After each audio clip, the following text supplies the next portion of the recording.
Hello guys, good morning to all of you. Today is 2nd of July.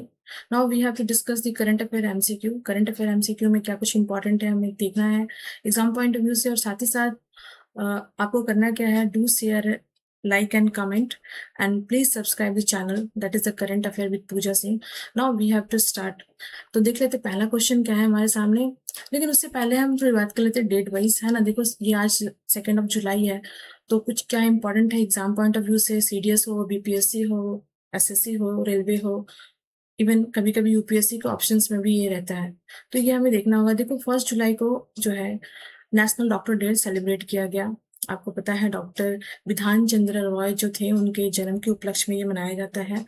और आपको ये भी याद रखना है सेम चीज कि ये जो एसबीआई है, एसबीआई का बर्थडे भी जुलाई 1 था, तो ये भी ध्यान में रखना है बैंकिंग पॉइंट ऑफ व्यू से ना। जुलाई 1 को ही चार्टर्ड अकाउंटेंट डे सेलिब्रेट किया जाता है, और वो आपकी देखो हमारे भारत के अंदर इंडिपेंडेंस के बाद 1949 में चार्टर्ड अकाउंटेंट जो है इंस्टीट्यूट स्टैब्लिश किया गया भारत में, तो उसके उपलक्ष्य में सीए डे मनाया जाता है। लेकिन रिसेंटली आपको एक चीज याद होगा कि नेशनल स्टैटिस्टिक डे हमारे यहाँ सेलिब्रेट किया गया। कब? तो ये देखो 29 जून है ना, तो बहुत रिसेंटली अभी हुआ है।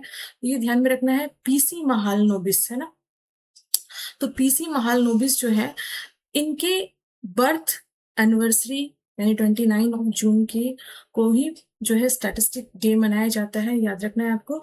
इन्होंने एस्टैब्लिश किया था ISI, that is Indian institute of जो है हमारा स्टैटिक्स इंस्टीट्यूट, ठीक है, इंडियन स्टैटिस्टिक इंस्टीट्यूट, जो कि 1931 में इन्होंने स्टैब्लिश किया था कोलकाता में, जो कि आज के डेट में हमारी जो मिनिस्ट्री है मॉस्पी, ठीक है, that is a ministry of statistical programme and implementation, इसके साथ मिलकर के ही भारत की जो जीडीपी वगैरह है वो काउंट करती है। तो ये बहुत इंपॉर्टेंट चीज है, ये आपको याद रखना है ना। जुलाई 1 को ही पोस्टल डे मनाया जाता है। पोस्टल, देखो ये पोस्टल डे जो है ना नेशनल लेवल पे मनाया जाता है हमारे यहाँ, पोस्टल कंट्रीब्यूशन को ध्यान में रखते हुए। देखो जो पोस्ट ऑफिस वर्कर होते हैं वो एकदम दूर दराज के क्षेत्र में भी जो है हमारा पोस्टल जो भी चीजें होती है, या आप जो भी चीज कहीं भेजना चाहते हो, वो वहाँ आराम से पहुंच जाता है। एक बात याद रखना है कि ये जो पोस्ट ऑफिस है, पोस्ट ऑफिस इंडिया की स्टैब्लिशमेंट कब की गई थी? तो 1727 में की गई थी, याद रखना है, पहली कोलकाता में, ठीक है।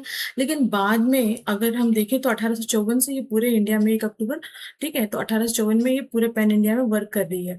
बीच बीच में भी कुछ इम्प्लीमेंटेशन हुए हैं, वो स्टैटिक जीके का बात है, तो उसको हम लोग स्टैटिक जीके का पार्ट जब हम लोग डिस्कशन करेंगे तो उसमें हम लोग जरूर से शामिल करेंगे ना। 2 जुलाई को यूएफओ डे भी मनाया जाता है, ये भी हम लोग को देखना है। यूएफओ डे 2 जुलाई। चलिए अब आगे बढ़ते हैं। देखो अब जो पहला क्वेश्चन है हमारे सामने वो है पैक्स सिलिका इनिशिएटिव। तो क्वेश्चन पूछा गया कि जो पैक्स सिलिका इनिशिएटिव है, जिसको भारत ने रिसेंटली ज्वाइन किया है, वो किस विषय से संबंधित है? सेमीकंडक्टर से संबंधित है, सेमीकंडक्टर सप्लाई चेन है उसमें कॉपरेशन करने के लिए, या फिर दूसरा ऑप्शन ग्लोबल न्यूक्लियर डिसआर्मामेंट, तीसरा आर्टिफिशियल एआई रेगुलेशन के लिए, और क्रिटिकल मिनरल एक्सप्लोरेशन के लिए। क्या लगता है आपको? सिलिका से ही कुछ हिंट मिल जा रहा है, तो आप ऐसे भी टिक कर दोगे। Option A is a correct answer ना। थोड़ा सा और हम लोग देख लेते हैं, ऑप्शन ए जो है वो करेक्ट तो है, बट सी क्या डिटेल्स है। तो देखो ऑप्शन ए तो सही है, हमने देख लिया सेमीकंडक्टर सप्लाई चेन के लिए। देखो पूरे वर्ल्ड में ना सेमीकंडक्टर को लेकर के ना पूरा ह्यू एंड क्राइम मचा हुआ है, जो मोस्टली जो चाइना है, तो चाइना के हाथ में पूरा बागडोर है सेमीकंडक्टर से संबंधित चीजों को वो मैनेज करता है, ठीक है। तो इसका इम्पोर्टेंस बहुत है पूरे वर्ल्ड वाइड, राइट। तो भारत हो गया या वर्ल्ड के अन्य देश हो गए, वो सभी सेमीकंडक्टर को बनाने में, उनमें आर एंड डी करने यानी रिसर्च एंड डेवलपमेंट करने में, नई नई चीजों को एक्सप्लोर करने में पूरे वर्ल्ड के अन्य देश सभी लगे हुए हैं। तो ये उसी को बूस्ट करता हुआ एक इनिशिएटिव है जो भारत अमेरिका के साथ कर रहा है। इसमें मैन्युफैक्चरिंग है, डिजाइनिंग है। देखो सेमीकंडक्टर का डिजाइनिंग और मैन्युफैक्चरिंग में बहुत पीछे है भारत, लेकिन अभी पहले के कंपैरिजन में बहुत आगे तीव्र गति से बढ़ रहे हैं, बट है बहुत पीछे वर्ल्ड वाइड। अब देखो थोड़ी सी बात कर लेते हैं जो ऑप्शंस है, क्योंकि ऑप्शन से भी एमसीक्यू बनते हैं, क्योंकि हमारा अप्रोच जो है वो है होलिस्टिक डिस्कस करना, है ना। तो अगर ये ऑप्शंस है तो ऑप्शंस क्यों है? तो जो सेकंड जो ऑप्शन है ग्लोबल न्यूक्लियर डिसआर्मामेंट, इससे बहुत क्वेश्चन बन सकते हैं, बिकॉज जो ईरान अमेरिका का वॉर है वो कहीं ना कहीं इसी से संबंधित है। तो अब देखो जो न्यूक्लियर डिसआर्मामेंट की बात हम करें तो इसके लिए ना IAEA एनपीटी, सीटीबीटी जैसे पहले से ही प्रोग्राम चल रहे हैं। अब ये है क्या, समझ लो। देखो, IAEA that is international atomic energy agency, तो ये कहीं से भी सेमीकंडक्टर संबंधित नहीं है, ये एटॉमिक एनर्जी संबंधित है। और ये 1957 में ये बॉडी बनी, बहुत इंपॉर्टेंट है, एमसीक्यू बनता है एग्जाम पॉइंट ऑफ व्यू से, तो we should know, we should मतलब हमको याद ही कर लेना है, ठीक है। काम क्या है, तो ये न्यूक्लियर एनर्जी का पीसफुल यूज हो सके उसको देखना है। एनपीटी जो है नॉन पॉलिफरेशन जो है वेपन्स, न्यूक्लियर वेपन्स का, तो non proliferation of nuclear weapons NPT 1968 में स्टैब्लिश किया गया था। यानी इसका उद्देश्य ये था कि वर्ल्ड में न्यूक्लियर वेपन का यूज जो है वो मतलब मिसयूज ना हो, यूज हो सके, मिसयूज ना हो, उसको गाइड करने के लिए। सीटीबीटी की बात करें, comprehensive nuclear test ban treaty, ये ईरान इसको फेस कर रहा है, ईरान के चलते, ईरान इसी चीज के कारण ही उलझा हुआ। भारत भी इसके चंगुल में फंसा था, लेकिन भारत ने चुपके से अपना टेस्ट कर लिया था। तो 1996 में ये बॉडी बनी, हालांकि भारत ने इससे पहले टेस्ट कर लिया था। तो भारत के टेस्ट होने के बाद ही उनको मतलब ऐसा जागरूकता आया या ब्रह्म ज्ञान प्राप्ति हुआ, इन्होंने इस चीज को बना लिया कि अब भारत तो कर लिया गलती से या चुपके से, अमेरिका को पता नहीं चला, तो अब आगे कोई देश जो है वो न्यूक्लियर वेपन ना बनाए, न्यूक्लियर टेस्ट ना करे। देखो, ये सब वैसे तो पढ़ना है, तो पढ़ने के लिए इम्पोर्टेंट है, जानना है, बट ये कहने की बातें हैं। जो बलवान है वो बलवान बनता जा रहा है, और कमजोर को दबाने के लिए सारे नियम कानून है, बट ये लिख के नहीं आना है, एग्जाम में कुछ और लिखना है। चलो थोड़ा सा देख लेते हैं। IAEA दैट इज जो ये हमारी बॉडी है, इसकी हेडक्वार्टर क्वेश्चन पूछा जाएगा, वियना ऑस्ट्रिया में है।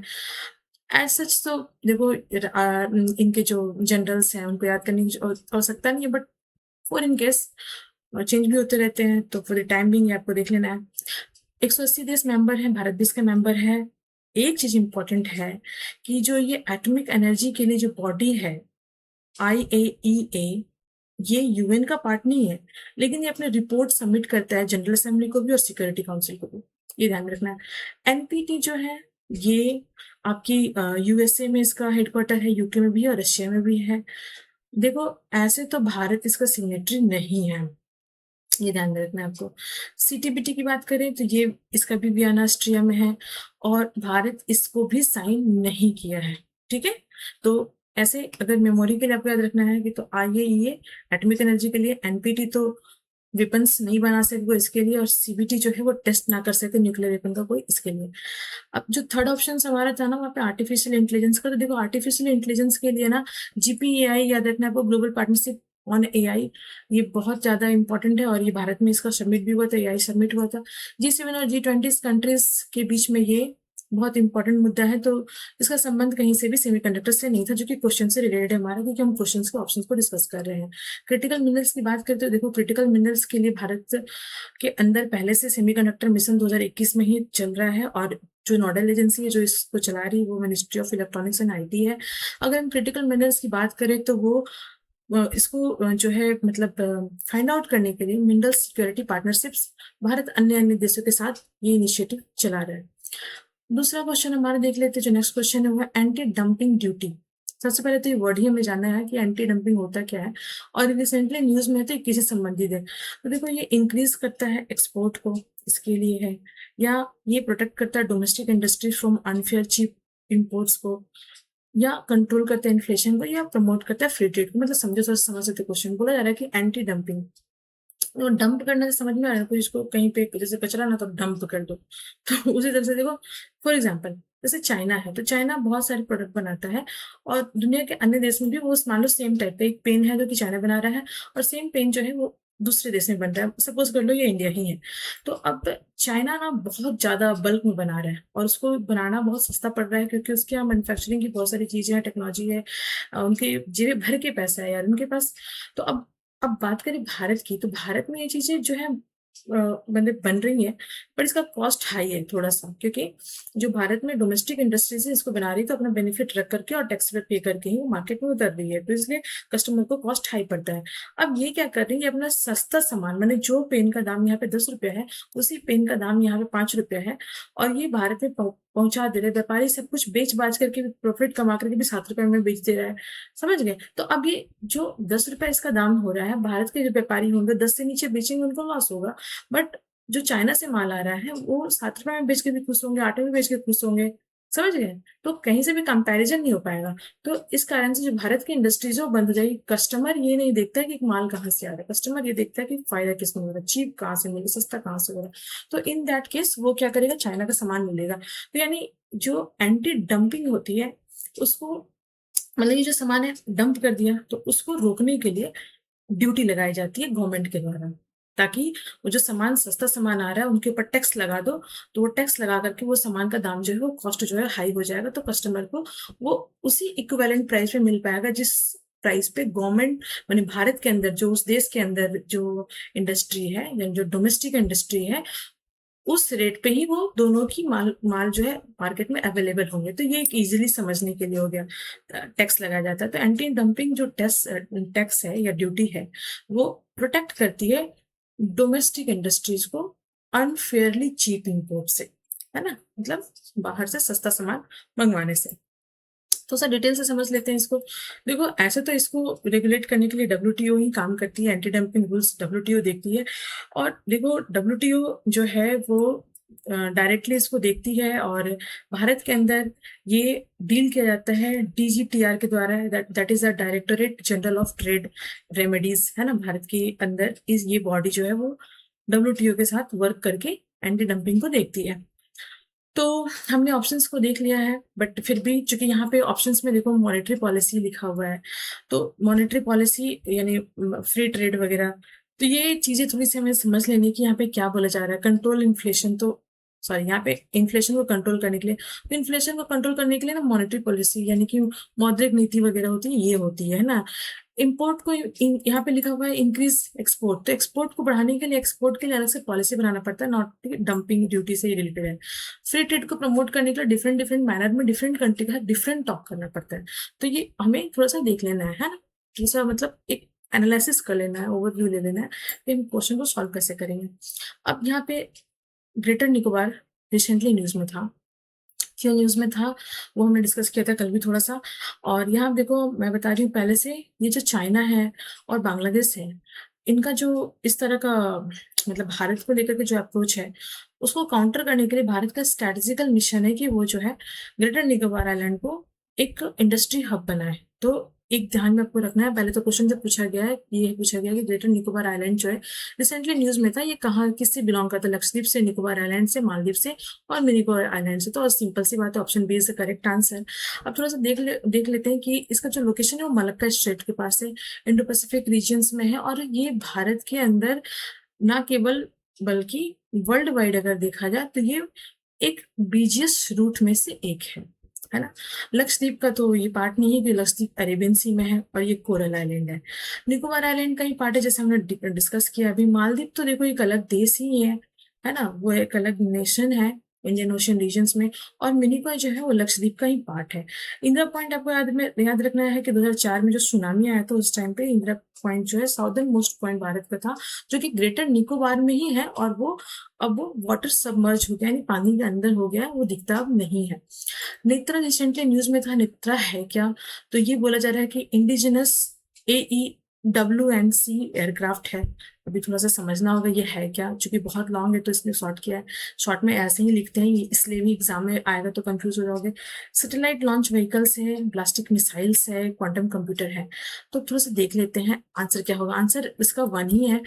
जो नेत्रा है that is a Netra airborne early warning control system, that is what AEWNC। ये ना मतलब जो लॉन्ग डिस्टेंस मिसाइलें होती है ना, समझ गए, वो हवा में ही जब रहेंगी तो भारत को वार्निंग सिस्टम मिल जाएगा, और उसके उपलक्ष्य में भारत जो है वो अपना कार्य कर पाएगा। तो एक तरह से भारत की जो एयर सर्विलेंस कैपेसिटी है उसको बिल्ड करने के लिए ये नेत्रा का AEWC मिशन है, that is a Netra airborne early warning and control system. बनाया किसने? DRDO ने।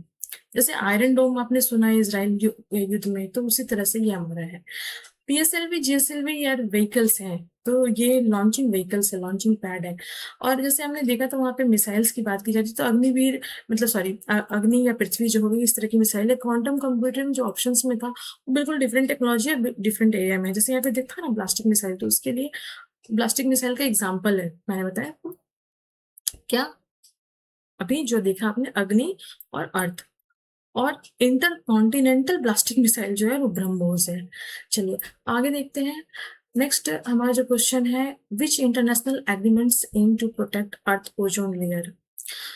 तो क्या है option? Kyoto protocol, Montreal protocol, Paris agreement और Ramsar convention. Answer is what? Answer correct, Montreal protocol है। ये ओजोन लेयर के डिप्लीटिंग होने से बचाने के लिए था ये इनिशिएटिव।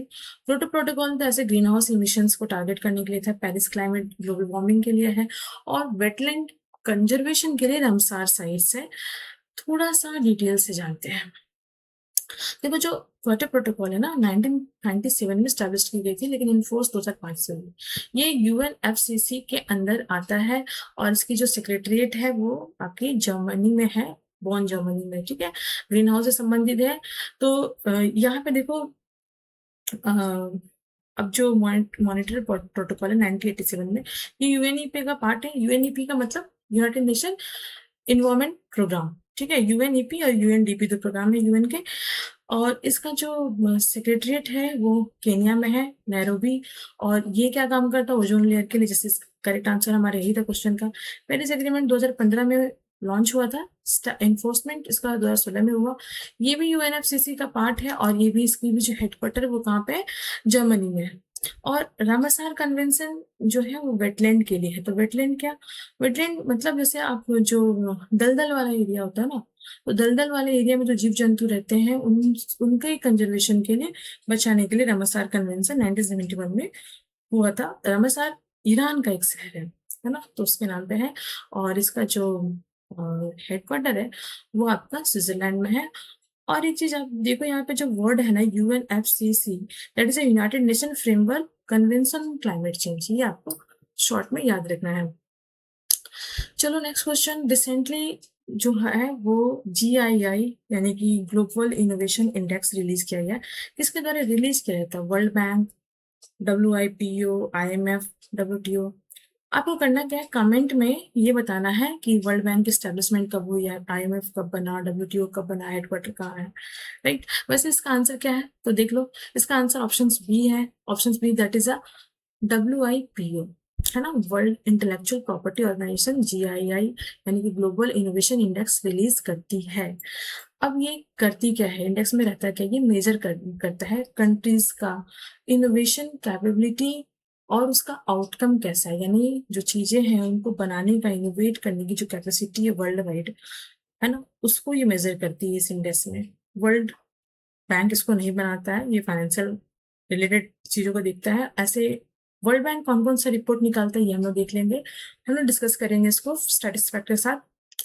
इसका आंसर तो हमने देखा, WIPO है। IMF मॉनेटरी स्टेबिलिटी को देखता है। WTO वो ट्रेड रिलेटेड संबंधित चीजों को देखता है। नेक्स्ट क्वेश्चन है हमारा, PM सूर्य घर मुफ्त बिजली योजना, ये कौन से मिनिस्ट्री से संबंधित है? कौन से मिनिस्ट्री इसको इम्प्लीमेंट करती है? Ministry of new and renewable energy, ministry of power, ministry of environment और हेवी इंडस्ट्री। आंसर क्या लगता है? आंसर बहुत सिंपल है, ये स्कीम प्रमोट करती है जो रूफ टॉप सोलर इंस्टॉलेशन है, छत पर जो सोलर पैनल लगाए जाते हैं जिससे बिजली उत्पादन हो सके हाउस होल्ड लेवल पे, तो ये उसको देखती है। और नोडल मिनिस्ट्रीज की जो है वो रिन्यूएबल एनर्जी है। मिनिस्ट्री ऑफ पावर नहीं आती, वो इलेक्ट्रिसिटी ट्रांसमिशन और उसके डिस्ट्रीब्यूशन को देखती है। इन्वायरमेंट मिनिस्ट्री का काम कंजर्वेशन करना है, इन्वायरमेंटल रेगुलेशंस को देखना है। समझ गए, पर्यावरण संबंधित चीजों को। हेवी इंडस्ट्री का मैन्युफैक्चरिंग एंड इंडस्ट्रियल पॉलिसी संबंधित है, तो इसका आंसर ये हो गया। तो देखो फ्रेंड्स, ये करंट अफेयर्स हमने जो भी न्यूज में थी उसको हमने डिटेल से डिस्कस किया, along with the current affairs and lots of MCQs with options. जितने भी ऑप्शंस हमने दिए हैं उसमें क्यों ये ऑप्शन से आ रहे हैं, उस ऑप्शन से क्या अदर एमसीक्यू निकल सकते हैं। तो आई विल ट्राई कि बहुत ज्यादा इंपॉर्टेंट आपके लिए मैं ये करंट अफेयर बना सकूं पूरे हॉलिस्टिक अप्रोच से। इसमें जो क्वेश्चन है मैंने ट्राई किया है कि जो यूपीएससी लेवल हो, बीपीएससी लेवल हो, एसएससी हो या बैंकिंग वाले हो या जो सीजीएल की तैयारी कर रहे हैं, उन सभी को इससे बेनिफिट मिल सके। तो ये एक हॉलिस्टिक अप्रोच है हमारा। And thanks for watching, and what you have to do like, share, comment and share, subscribe the channel. Thank you. Thanks again.